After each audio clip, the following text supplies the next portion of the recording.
Gusto niyo maranasan sa nanay konting bahagi lang po ng aking kwento at kwento ng nanay ko. Isang kwento ng matanda at isang kwento ng binata.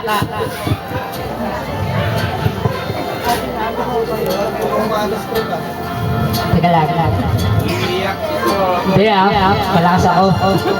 Pulis yan eh. Matibay ito. Isang bahay na walang kulay. Isang tao ang dahilan kung bakit biglang nagkabuhay. Ang bahay na ito, tahimik sa panlabas na inyo, pero magulo pag pinasok ang loob nito.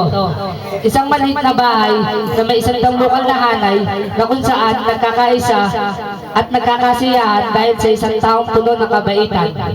Isang matanda ng puno ng kasipagan at isang binata na sobra sa kabatugan.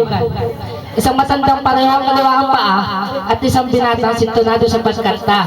Ganyan ko ilarawan ang aming samahan pag kami ang magkasama.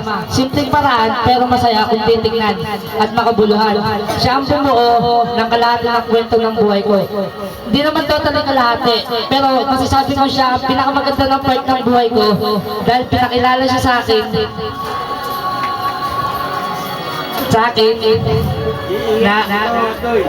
Kaya ko to.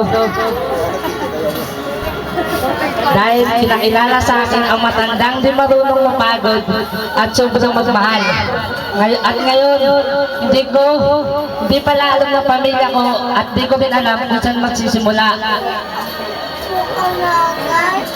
Ayan, pakis. Dahil wala na ang taong bumuo at kumumpleto sa bahay na ito.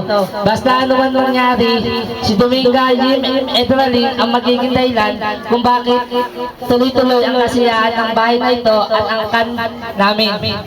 Nanay, mahal ka namin, alam mo yan, isang ngiti mo lang, nagkakaroon kami ng bagong pag-asa from best friend.